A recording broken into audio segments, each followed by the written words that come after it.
Hola mundo, bienvenidos nuevamente a su canal La Verdadera Libertad. Yo soy Gloria y me da mucho gusto volverlos a saludar. Gracias por acompañarme en la lectura de esta carta encíclica Fratelli Tutti del Santo Padre Francisco, que trata sobre la fraternidad y la amistad social. El capítulo que daremos hoy lectura es el número 7, que se titula Caminos de Reencuentro. Iniciemos. En muchos lugares del mundo hacen falta caminos de paz que lleven a cicatrizar las heridas. Se necesitan artesanos de paz dispuestos a generar procesos de sanación y de reencuentro con ingenio y audacia. Recomenzar desde la verdad. Reencuentro no significa volver a un momento anterior a los conflictos. Con el tiempo todos hemos cambiado. El dolor y los enfrentamientos nos han transformado. Además, ya no hay lugar para diplomacias vacías, para disimulos, para dobles discursos, para ocultamientos, para buenos modales que esconden la realidad. Los que han estado duramente enfrentados conversan desde la verdad clara y desnuda. Les hace falta aprender a cultivar una memoria penitencial capaz de asumir el pasado para liberar el futuro de las propias insatisfacciones, confusiones o proyecciones. Solo desde la verdad histórica de los hechos podrán hacer el esfuerzo perseverante y largo de comprometerse mutuamente y de intentar una nueva síntesis para el bien de todos. La realidad es que el proceso de paz es un compromiso constante en el tiempo. Es un trabajo paciente que busca la verdad y la justicia, que honra la memoria de las víctimas y que se abre, paso a paso, a una esperanza común, más fuerte que la venganza. Como dijeron los obispos del Congo, con respecto a un conflicto que se repite, los acuerdos de paz en los papeles nunca serán suficientes. Será necesario ir más lejos, integrando la exigencia de verdad sobre los orígenes de esta crisis recurrente. El pueblo tiene derecho a saber qué pasó. En efecto, la verdad es una compañera inseparable de la justicia y de la misericordia. Las tres juntas son esenciales para construir la paz y, por otra parte, cada una de ellas impide que las otras sean alteradas. La verdad no debe, de hecho, conducir a la venganza, sino más bien a la reconciliación y al perdón. Verdad es contar a las familias desgarradas por el dolor lo que ha ocurrido con sus parientes desaparecidos. Verdad es confesar qué pasó con los menores de edad reclutados por los actores violentos. Verdad es reconocer el dolor de las mujeres víctimas de violencia y de abusos.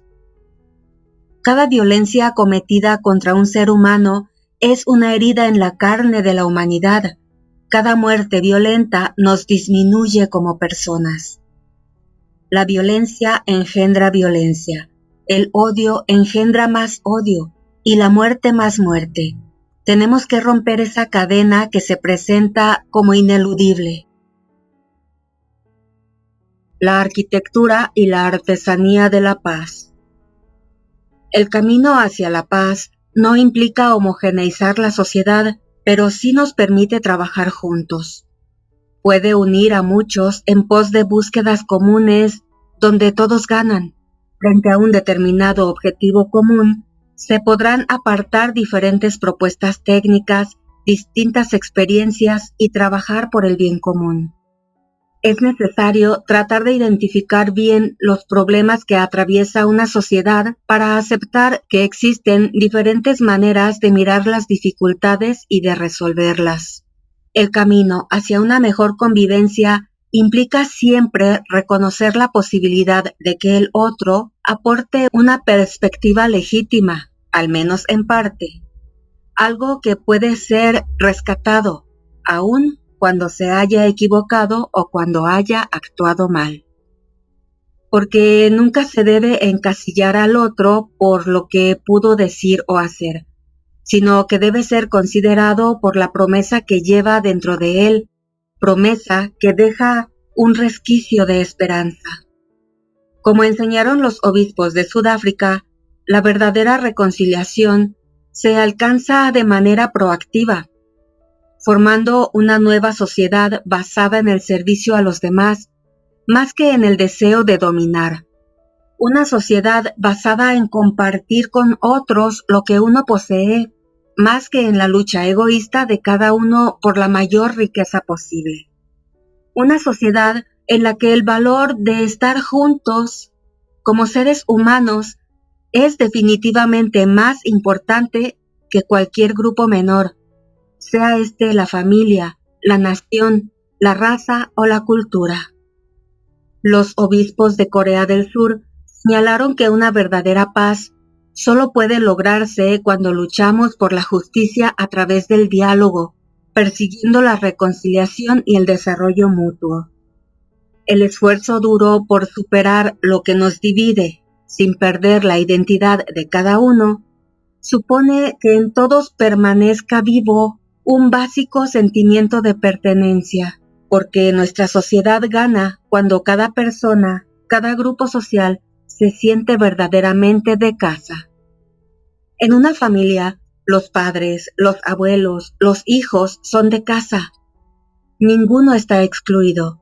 Si uno tiene una dificultad, incluso grave, aunque se la haya buscado él, los demás acuden en su ayuda, lo apoyan, su dolor es de todos. En las familias todos contribuyen al proyecto común, todos trabajan por el bien común, pero sin anular al individuo, al contrario, lo sostienen, lo promueven. Se pelean, pero hay algo que no se mueve, ese lazo familiar. Las peleas de familia son reconciliaciones después. Las alegrías y las penas de cada uno son asumidas por todos. Eso sí es ser familia. Si pudiéramos lograr ver al oponente político o al vecino de casa con los mismos ojos que a los hijos, esposas, esposos, padres o madres, qué bueno sería.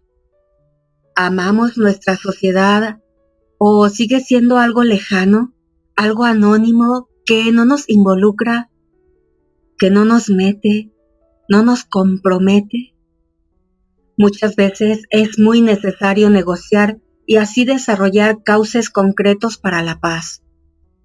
Pero los procesos efectivos de una paz duradera son ante todo transformaciones artesanales obradas por los pueblos, donde cada ser humano puede ser un fermento eficaz con su estilo de vida cotidiana. Las grandes transformaciones no son fabricadas en escritorios o despachos. Entonces, cada uno juega un papel fundamental en un único proyecto creador para escribir una nueva página de la historia, una página llena de esperanza, llena de paz, llena de reconciliación. Hay una arquitectura de la paz, donde intervienen las diversas instituciones de la sociedad, cada una desde su competencia, pero hay también una artesanía de la paz que nos involucra a todos. A partir de diversos procesos de paz que se desarrollaron en distintos lugares del mundo, hemos aprendido que estos caminos de pacificación, de primicia de la razón sobre la venganza, de delicada armonía entre la política y el derecho, no pueden obviar los procesos de la gente. No se alcanzan con el diseño de marcos normativos y arreglos institucionales entre grupos políticos o económicos de buena voluntad. Además, siempre es rico incorporar en nuestros procesos de paz la experiencia de sectores que, en muchas ocasiones, han sido invisibilizados para que sean precisamente las comunidades quienes coloreen los procesos de memoria colectiva. No hay punto final en la construcción de la paz social de un país, sino que es una tarea que no da tregua y que exige el compromiso de todos. Trabajo que nos pide no decaer en el esfuerzo por construir la unidad de la nación Y a pesar de los obstáculos, diferencias y distintos enfoques sobre la manera de lograr la convivencia pacífica, persistir en la lucha para favorecer la cultura del encuentro, que exige colocar en el centro de toda acción política, social y económica a la persona humana, su altísima dignidad y el respeto por el bien común. Que este esfuerzo nos haga huir de toda tentación de venganza y búsqueda de intereses solo particulares y a corto plazo. Las manifestaciones públicas violentas, de un lado o de otro, no ayudan a encontrar caminos de salida. Sobre todo porque, como bien han señalado los obispos de Colombia, cuando se alimentan movilizaciones ciudadanas, no siempre aparecen claros sus orígenes y objetivos. Hay ciertas formas de manipulación política y se han percibido apropiaciones a favor de intereses particulares. Sobre todo con los últimos. La procura de la amistad social no implica solamente el acercamiento entre grupos sociales distanciados a partir de algún periodo conflictivo de la historia, sino también la búsqueda de un reencuentro con los sectores más empobrecidos y vulnerables. La paz no solo es ausencia de guerra, sino el compromiso incansable, especialmente de aquellos que ocupamos un cargo de más amplia responsabilidad, de reconocer, garantizar y reconstruir concretamente la dignidad tantas veces olvidada o ignorada de hermanos nuestros, para que puedan sentirse los principales protagonistas del destino de su nación. Frecuentemente se ha ofendido a los últimos de la sociedad con generalizaciones injustas.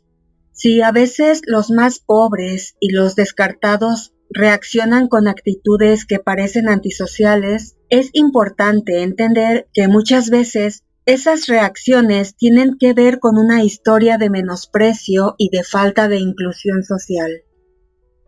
Como enseñaron los obispos latinoamericanos, solo la cercanía que nos hace amigos nos permite apreciar profundamente los valores de los pobres de hoy, sus legítimos anhelos y su modo propio de vivir la fe. La opción por los pobres debe conducirnos a la amistad con los pobres. Quienes pretenden pacificar a una sociedad no deben olvidar que la iniquidad y la falta de un desarrollo humano integral no permiten generar paz. En efecto, sin igualdad de oportunidades, las diversas formas de agresión y de guerra encontrarán un caldo de cultivo que tarde o temprano provocará su explosión.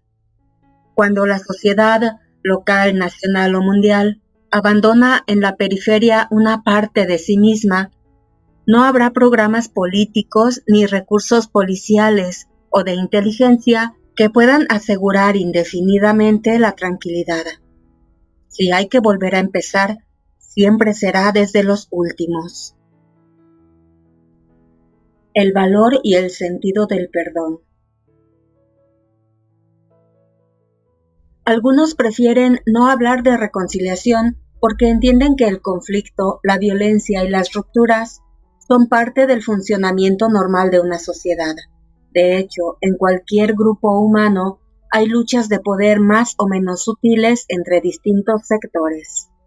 Otros sostienen que dar lugar al perdón es ceder el propio espacio para que otros dominen la situación. Por eso, consideran que es mejor mantener un juego de poder que permita sostener un equilibrio de fuerzas entre los distintos grupos. Otros creen que la reconciliación es cosa de débiles, que no son capaces de un diálogo hasta el fondo, y por eso optan por escapar de los problemas disimulando las injusticias.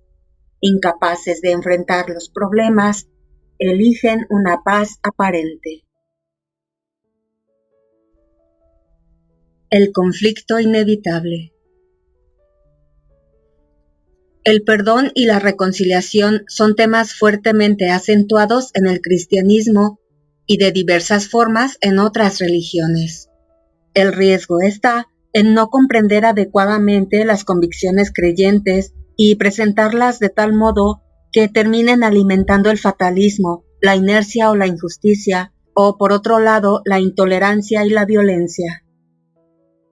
Por otra parte, el Evangelio pide perdonar 70 veces 7 y pone el ejemplo del servidor despiadado que fue perdonado, pero él, a su vez, no fue capaz de perdonar a otros. Si leemos estos textos del Nuevo Testamento, podemos advertir que, de hecho, las comunidades primitivas, inmersas en un mundo pagano, desbordado de corrupción y desviaciones, vivían un sentido de paciencia, tolerancia, comprensión. Algunos textos son muy claros al respecto. Se invita a reprender a los adversarios con dulzura, o se exhorta que no injurien a nadie ni sean agresivos, sino amables, demostrando una gran humildad con todo el mundo, porque nosotros también antes éramos detestables. El libro de los Hechos de los Apóstoles afirma que los discípulos perseguidos por algunas autoridades gozaban de la estima de todo el pueblo. Sin embargo, cuando reflexionamos acerca del perdón, de la paz y de la concordia social, nos encontramos con una expresión de Jesucristo que nos sorprende. No piensen que vine a traer paz a la tierra. No vine a traer paz, sino espada. Vine a enfrentar al hijo con su padre, a la hija con su madre, a la nuera con su suegra, y así los enemigos de cada uno serán los de su familia. Es importante situarla en el contexto del capítulo donde está inserta. Allí queda claro que el tema del que se está hablando es de la fidelidad a la propia opción, sin avergonzarse, aunque eso acarree contrariedades, y aunque los seres queridos se opongan a dicha opción. Por lo tanto, dichas palabras no invitan a buscar conflictos, sino simplemente a soportar el conflicto inevitable, para que el respeto humano no lleve a faltar a la fidelidad en pos de una supuesta paz familiar o social. San Juan Pablo II ha dicho que la Iglesia no pretende condenar todas y cada una de las formas de conflictividad social. La Iglesia sabe muy bien que, a lo largo de la historia, surgen inevitablemente los conflictos de intereses entre diversos grupos sociales y que frente a ellos el cristiano no pocas veces debe pronunciarse con coherencia y decisión. Las luchas legítimas y el perdón. No se trata de proponer un perdón renunciando a los propios derechos ante un poderoso corrupto, ante un criminal o ante alguien que degrada nuestra dignidad. Estamos llamados a amar a todos sin excepción, pero amar a un opresor no es consentir que siga siendo así. Tampoco es hacerle pensar que lo que él hace es aceptable.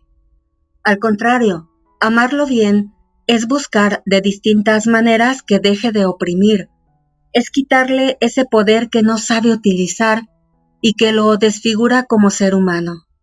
Perdonar no quiere decir permitir que sigan pisoteando la propia dignidad y la de los demás, o dejar que un criminal continúe haciendo daño. Quien sufre la injusticia tiene que defender con fuerza sus derechos y los de su familia precisamente porque debe preservar la dignidad que se le ha dado, una dignidad que Dios ama. Si un delincuente me ha hecho daño a mí o a un ser querido, nadie me prohíbe que exija justicia y que me preocupe para que esa persona o cualquier otra no vuelva a dañarme ni haga el mismo daño a otros. Corresponde que lo haga, y el perdón no solo no anula esa necesidad, sino que la reclama. La clave está en no hacerlo para alimentar una ira que enferma el alma personal y el alma de nuestro pueblo, o por una necesidad enfermiza de destruir al otro que desata una carrera de venganza. Nadie alcanza la paz interior ni se reconcilia con la vida de esa manera. La verdad es que ninguna familia, ningún grupo de vecinos o una etnia, menos un país, tiene futuro si el motor que los une convoca y tapa las diferencias, es la venganza y el odio. No podemos ponernos de acuerdo y unirnos para vengarnos, para hacerle al que fue violento lo mismo que él nos hizo, para planificar ocasiones de desquite bajo formatos aparentemente legales. Así no se gana nada y a la larga se pierde todo. Es cierto que no es tarea fácil superar el amargo legado de injusticias, hostilidad y desconfianza que dejó el conflicto. Esto solo se puede conseguir venciendo el mal con el bien y mediante el cultivo de las virtudes que favorecen la reconciliación, la solidaridad y la paz. De este modo, quien cultiva la bondad en su interior recibe a cambio una conciencia tranquila, una alegría profunda aún en medio de las dificultades y de las incomprensiones, incluso ante las ofensas recibidas. La bondad no es debilidad, sino auténtica fuerza, capaz de renunciar a la venganza. Es necesario reconocer en la propia vida que también ese duro juicio que albergo en mi corazón contra mi hermano o mi hermana, esa herida no curada, ese mal no perdonado, ese rencor que solo me hará daño, es un pedazo de guerra que llevo dentro, es un fuego en el corazón que hay que apagar para que no se convierta en un incendio. La verdadera superación. Cuando los conflictos no se resuelven, sino que se esconden o se entierran en el pasado, hay silencios que pueden significar volverse cómplices de graves errores y pecados. Pero la verdadera reconciliación no escapa del conflicto, sino que se logra en el conflicto, superándolo a través del diálogo y de la negociación transparente, sincera y paciente. La lucha entre diversos sectores, siempre que se abstenga de enemistades y de odio mutuo, insensiblemente se convierte en una honesta discusión fundada en el amor a la justicia. Reiteradas veces propuse un principio que es indispensable para construir la amistad social. La unidad es superior al conflicto. No es apostar por un sincretismo ni por la absorción de uno en el otro, sino para la resolución en un plano superior que conserva en sí las virtualidades valiosas de las polaridades en pugna. Sabemos bien que cada vez que las personas y las comunidades aprendemos a apuntar más alto de nosotros mismos y de nuestros intereses particulares, la comprensión y el compromiso mutuo se transforman. Es en un ámbito donde los conflictos, las tensiones e incluso los que se podrían haber considerado opuestos en el pasado pueden alcanzar una unidad multiforme que engendra nueva vida. La memoria. A quien sufrió mucho de manera injusta y cruel, no se le debe exigir una especie de perdón social. La reconciliación es un hecho personal y nadie puede imponerla al conjunto de una sociedad aun cuando deba promoverla. En el ámbito estrictamente personal, con una decisión libre y generosa, alguien puede renunciar a exigir un castigo aunque la sociedad y su justicia legítimamente lo busquen. Pero no es posible decretar una reconciliación general pretendiendo cerrar por decreto las heridas o cubrir las injusticias con un manto de olvido. ¿Quién se puede arrogar el derecho de perdonar en nombre de los demás? Es conmovedor ver la capacidad de perdón de algunas personas que han sabido ir más allá del daño sufrido. Pero también es humano comprender a quienes no pueden hacerlo. En todo caso, lo que jamás se debe proponer es el olvido. La Shoah no debe ser olvidada. Es el símbolo de hasta dónde puede llegar la maldad del hombre cuando, alimentada por falsas ideologías, se olvida de la dignidad fundamental de la persona que merece respeto absoluto independientemente del pueblo al que pertenezca o a la religión que profese. Al recordarla, no puedo menos que repetir esta oración. Acuérdate de nosotros en tu misericordia. Danos la gracia de avergonzarnos de lo que, como hombres, hemos sido capaces de hacer, de avergonzarnos de esta máxima idolatría, de haber despreciado y destruido nuestra carne, esa carne que tú modelaste del barro, que tú vivificaste con tu aliento de vida. Nunca más, Señor, nunca más.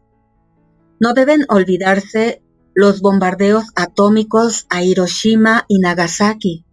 Una vez más, hago memoria aquí de todas las víctimas. Me inclino ante la fuerza y la dignidad de aquellos que, habiendo sobrevivido a esos primeros momentos, han soportado en sus cuerpos durante muchos años los sufrimientos más agudos y en sus mentes los gérmenes de la muerte que seguían consumiendo su energía vital.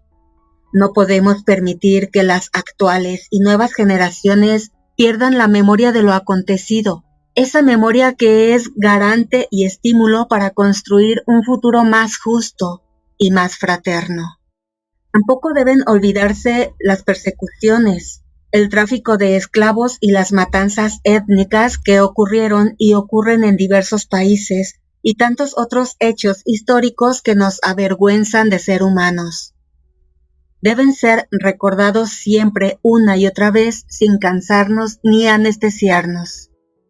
Es fácil hoy caer en la tentación de dar vuelta a la página diciendo que ya hace mucho tiempo que sucedió y que hay que mirar hacia adelante. No, por Dios, nunca se avanza sin memoria, no se evoluciona sin una memoria íntegra y luminosa.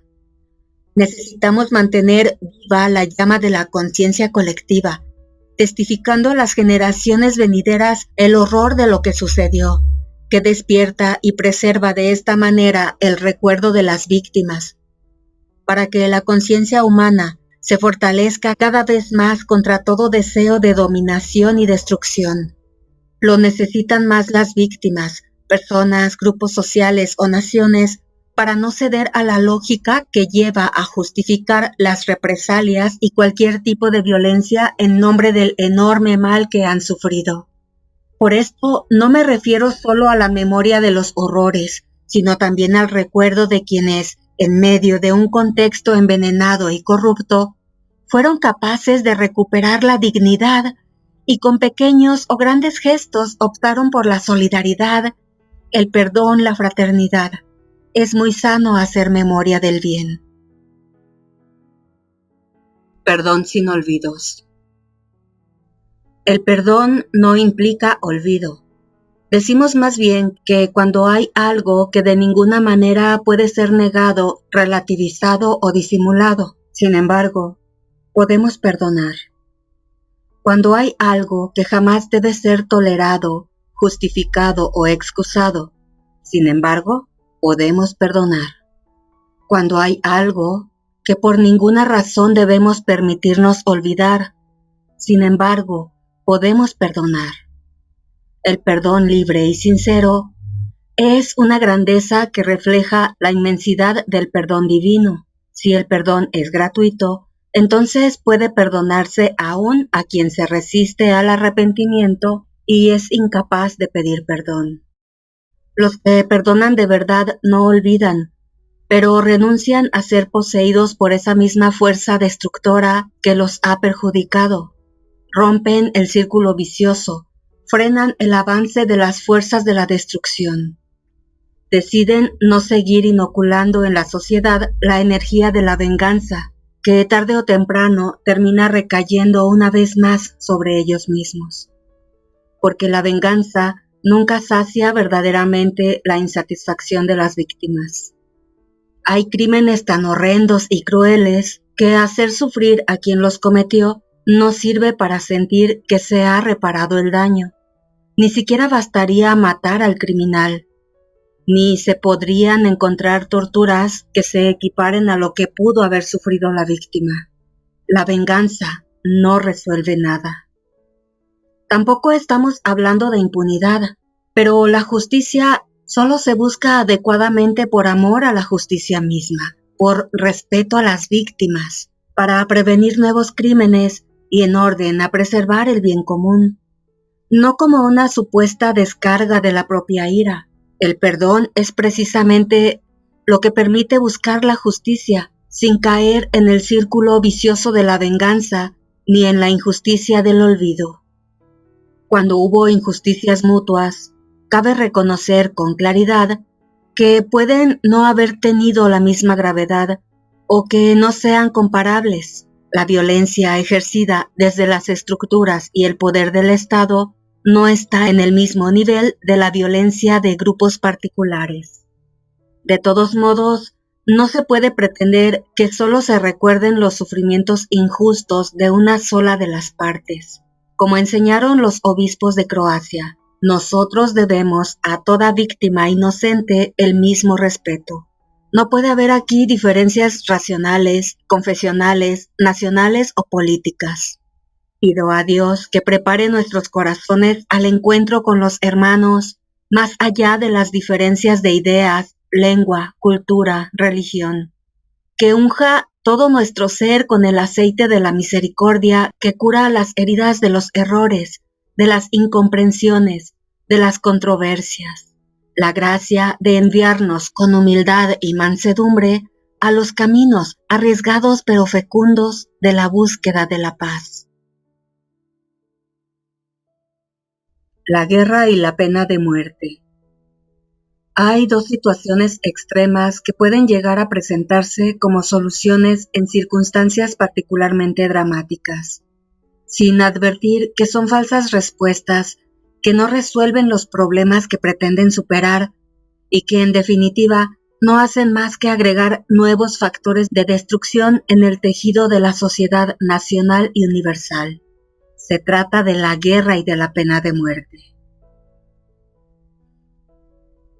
La injusticia de la guerra. En el que trama el mal solo hay engaño, pero en los que promueven la paz hay alegría. Sin embargo, hay quienes buscan soluciones en la guerra que frecuentemente se nutren en la perversión de las relaciones, de las ambiciones hegemónicas, de abusos de poder, del miedo al otro y a la diferencia vista como un obstáculo. La guerra no es un fantasma del pasado, sino que se ha convertido en una amenaza constante. El mundo está encontrando cada vez más dificultad en el lento camino de la paz que había emprendido y que empezaba a dar algunos frutos, puesto que se están creando nuevamente las condiciones para la proliferación de guerras. Recuerdo que la guerra es la negación de todos los derechos y una dramática agresión al ambiente. Si se quiere un verdadero desarrollo humano integral para todos, se debe continuar incansablemente con la tarea de evitar la guerra entre las naciones y los pueblos.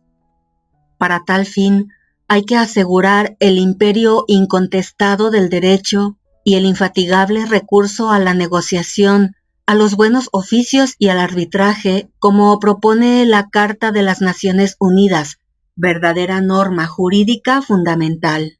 Quiero destacar que los 75 años de las Naciones Unidas y la experiencia de los primeros 20 años de este milenio muestran que la plena aplicación de las normas internacionales es realmente eficaz y que su incumplimiento es nocivo. La Carta de las Naciones Unidas, respetada y aplicada con transparencia y sinceridad, es un punto de referencia obligatorio de justicia y un cauce de paz. Pero esto supone no disfrazar intenciones espurias ni colocar los intereses particulares de un país o de un grupo por encima del bien común mundial. La norma es considerada un instrumento al que se acude cuando resulta favorable y que se alude cuando no lo es. Se desatan fuerzas incontrolables que hacen un gran daño a las sociedades, a los más débiles, a la fraternidad, al medio ambiente y a los bienes culturales, con pérdidas irrecuperables para la comunidad global. Así es como fácilmente se opta por la guerra detrás de todo tipo de excusas supuestamente humanitarias, defensivas o preventivas, acudiendo incluso a la manipulación de la información.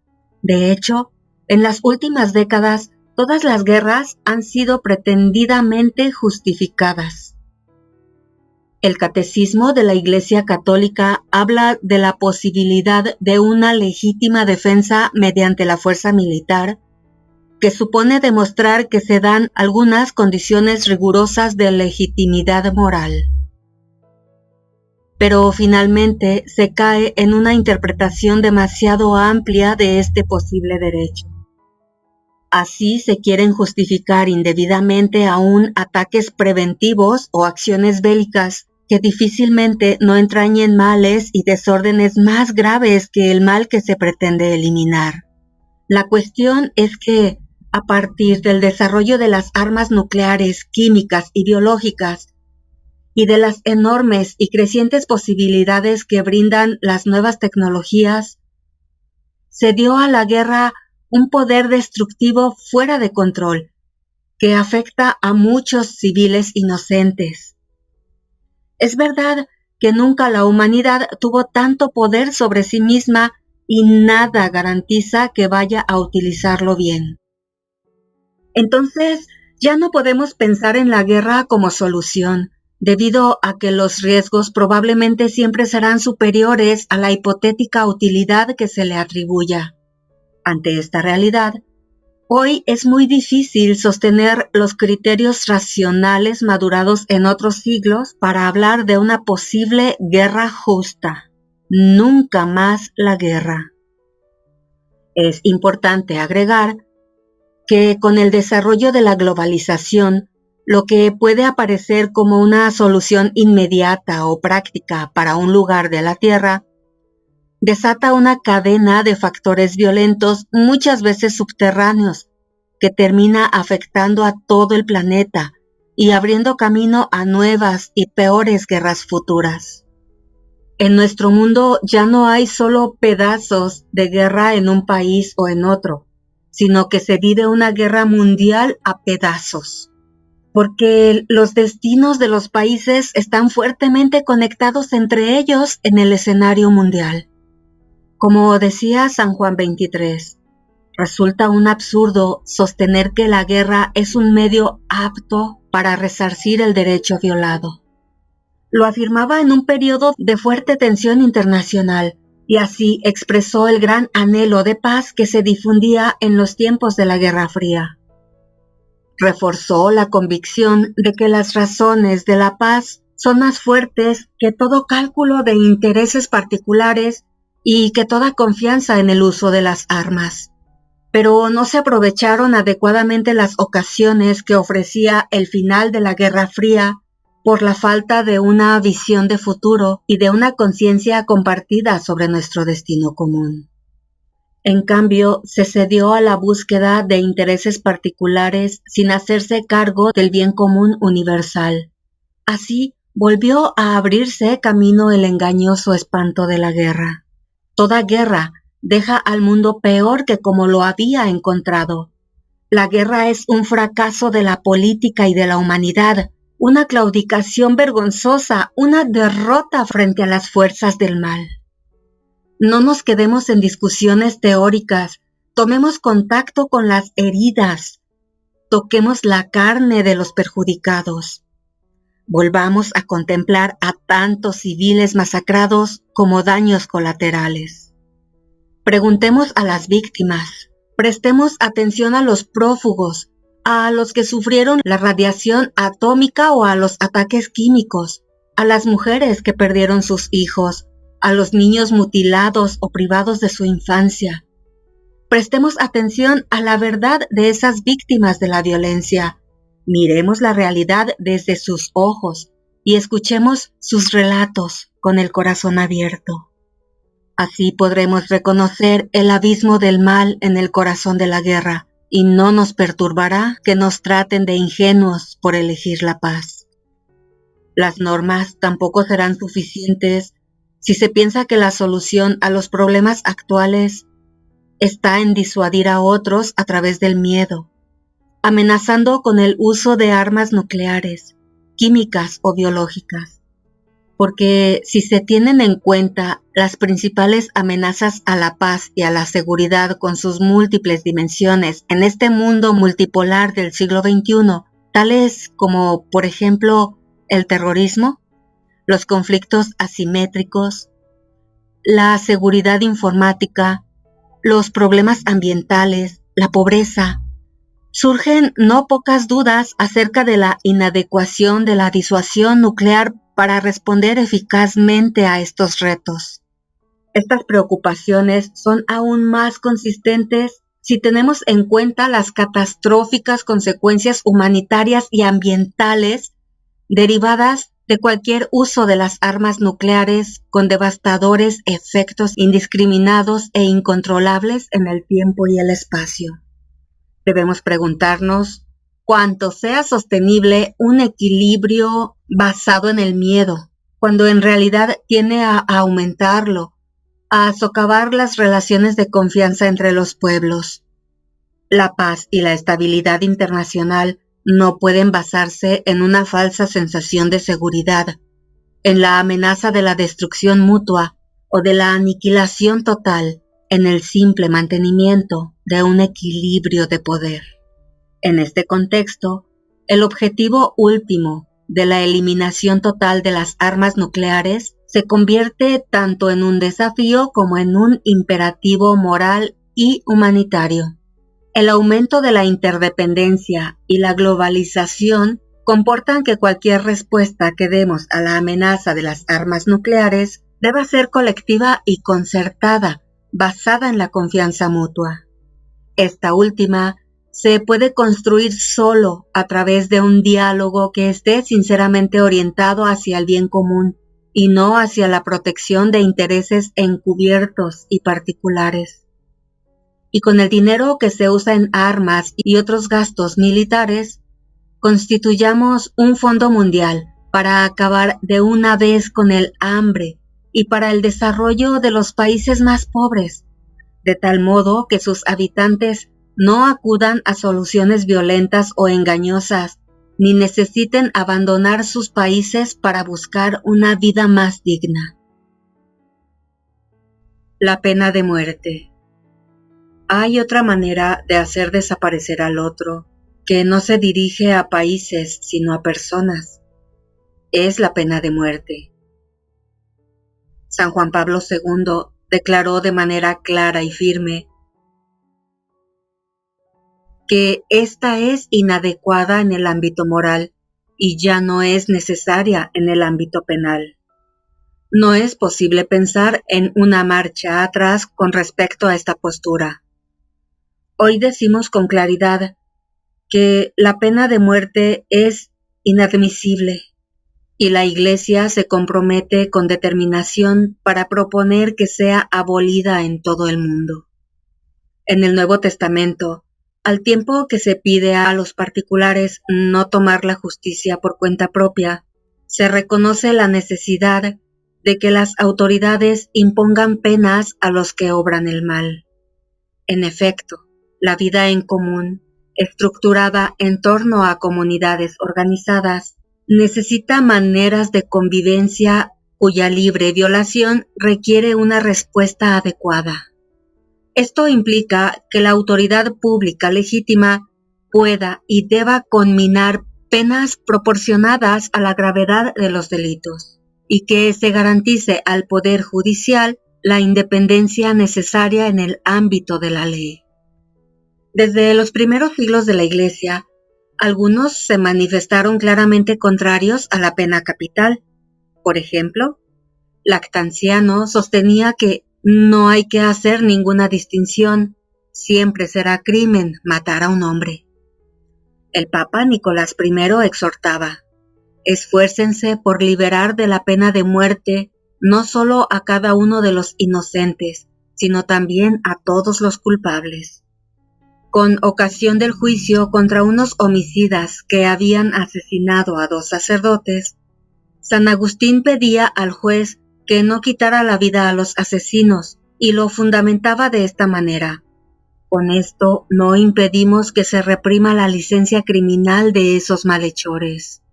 Queremos que se conserven vivos y con todos sus miembros, que sea suficiente dirigirlos por la presión de las leyes, de su loca inquietud al reposo de la salud, o bien que se les ocupe en una tarea útil una vez apartados de sus perversas acciones.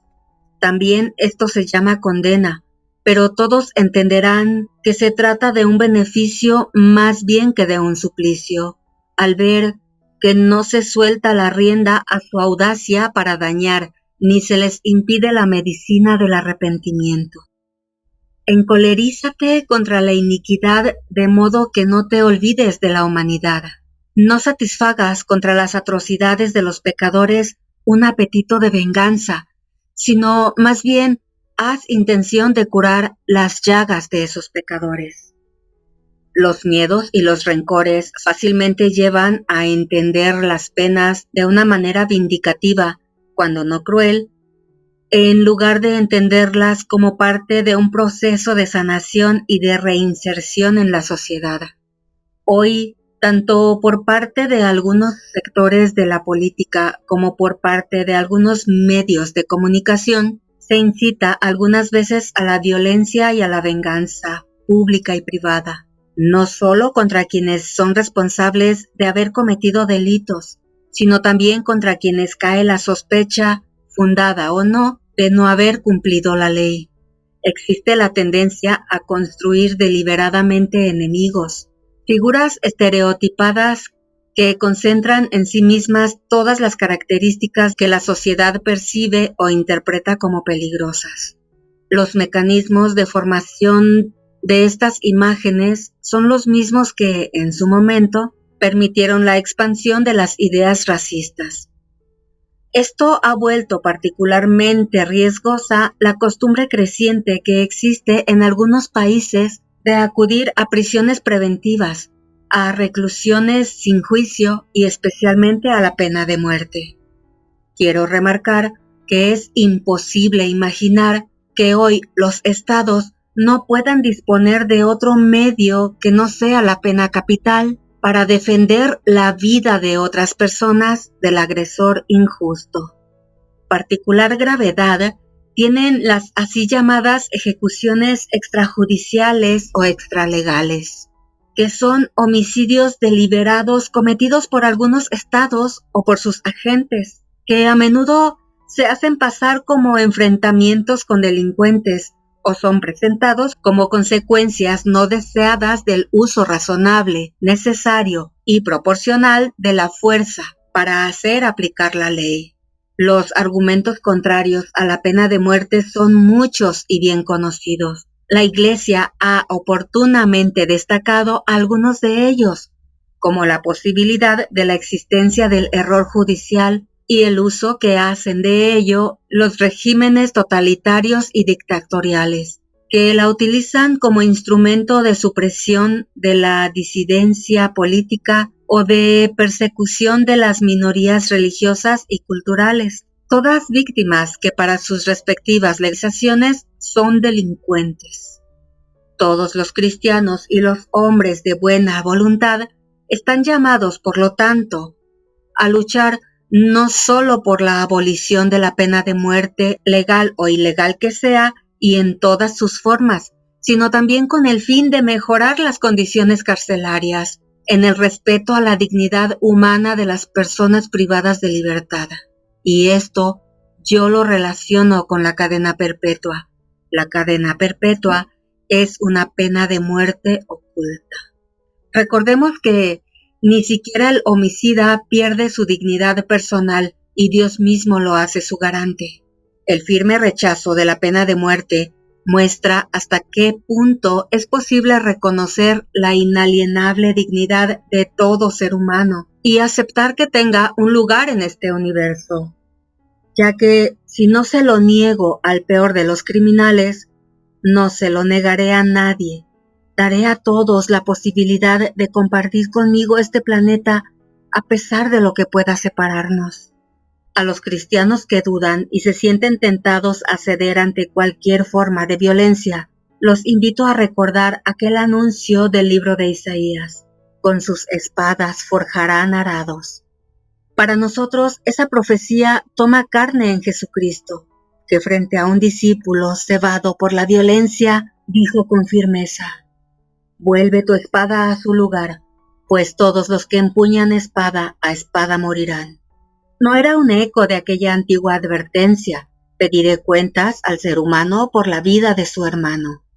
Quien derrame sangre humana, su sangre será derramada por otro ser humano. Esta reacción de Jesús, que le brotó del corazón, supera la distancia de los siglos y llega hasta hoy como un constante reclamo.